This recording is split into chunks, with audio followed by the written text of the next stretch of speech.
Hello there and welcome to Video Game Leftovers by VG Facts, a show where we explore game data and promotional material to reveal content that was cut from games. Today we'll be showing you some of the leftovers from the classic post-apocalyptic RPG, Fallout.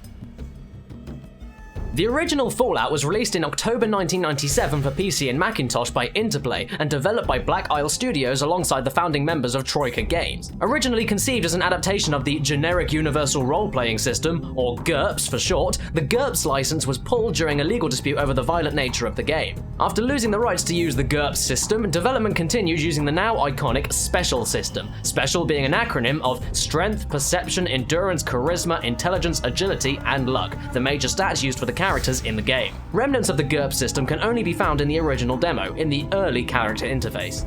Speaking of the original demo, a lot of content was either modified or cut entirely from that early version of the game, most noteworthy being the iconic Vault Boy images used for the character stats and perks, which early in development were referred to as quirks. They were specific character bonuses that became available every few levels and gave your character unique traits and abilities. Some of the cut traits and abilities include Bad Breath, Colorblind, Combat Paralysis, Common Sense, and of course, Pick Nose.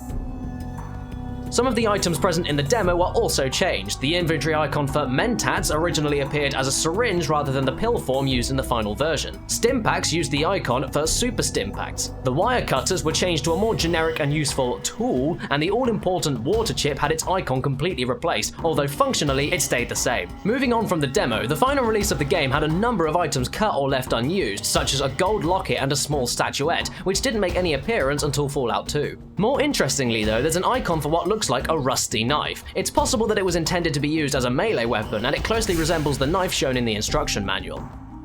There were also two cut items which seem to go together. The first is the field switch, with a description which reads, an electronic transmission device with a very simple and large toggle button. It looks like it was recently made and designed for very large hands. The second item is Tangler's Hand, which reads, a cybernetic manipulator in the shape and form of a hand, damaged due to the sloppy nature of the removal process. In issue 8 of the Fallout Bible, developer Tim Kaine wrote, I'm pretty sure that both of these items were part of deleted quests. Tangler's Hand was used to prove that you killed someone, and I think it was an additive, which was heavily modified near the end of Fallout's development. I'm even less clear on the field switch, but I remember we had lots of discussion on how to handle the player bringing down the force fields in the military base, so it was probably going to be used for that, but then got tossed aside when another solution was used. Mr. Taylor may remember these better than I. The Mr. Taylor that was spoken of refers to Chris Taylor, lead designer of Fallout and creator of the Special system, who later confirmed the story. There's another cut item called the Brotherhood of Steel Honor Code. It has a placeholder icon that just says thingy, and the description reads, a holotape with a rough symbol of the Brotherhood of Steel inscribed on it. Use the tape to transfer the data to your Pip-Boy. The contents of the tape tell a story about the formation and values of the Brotherhood of Steel, a quasi-religious organization in the game. Included in the final release of the game are several unused maps. By pressing Ctrl and R on the title screen, you can gain access to a recording mode, which the developers presumably forgot to remove or disable. It's used to record a demo to play on the title screen and gives you a full list of maps used in the game, and several which aren't. These include Bro-Dead.map, a destroyed Brotherhood of Steel bunker. During the game, super mutants attack several areas after a certain amount of time has passed in-game, but the bunker never gets attacked.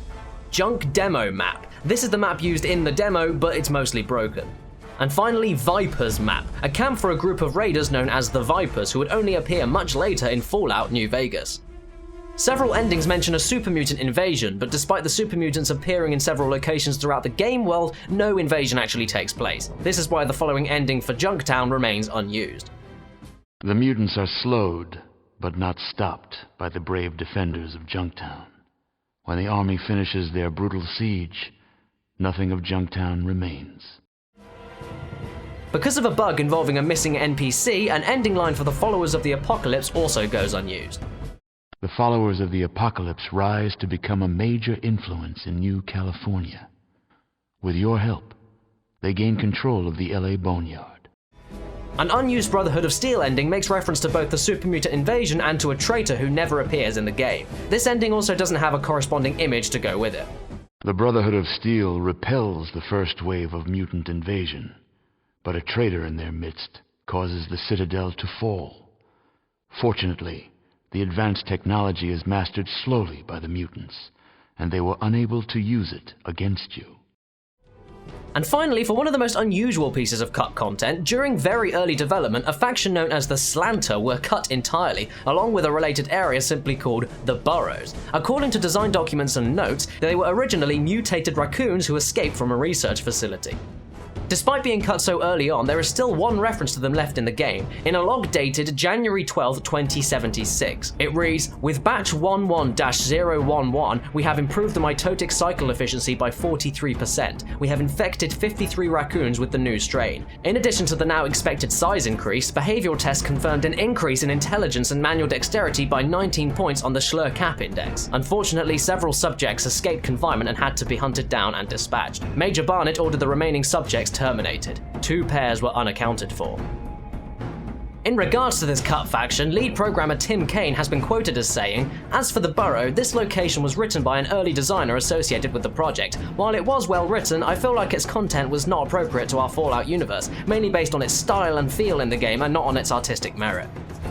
While writer Scott Campbell has said, "While Brian was off and running writing quests for our furry editions, the artists had a scope meeting about the number of characters in the game. We had more design than they had time to actually build and animate, so a compromise was needed. Since the mutant animals were rare, required several sets of armor, and totally different animations, they were chopped. Poor Brian, he put so much love into those varmints." And I'm afraid that's all we've got time for today, but don't forget to subscribe to us here on YouTube and follow us on Facebook and Twitter for future content. And for more interesting trivia, check out vgfacts.com. And if you want to see more of what I do on my channel, well, you know, Fallout's about the apocalypse, so why not watch a video on LSD Dream Emulator? It might as well be about the apocalypse. It's just as creepy, it's just as sad, it's just as horrible, so yeah, you can see that if you want to.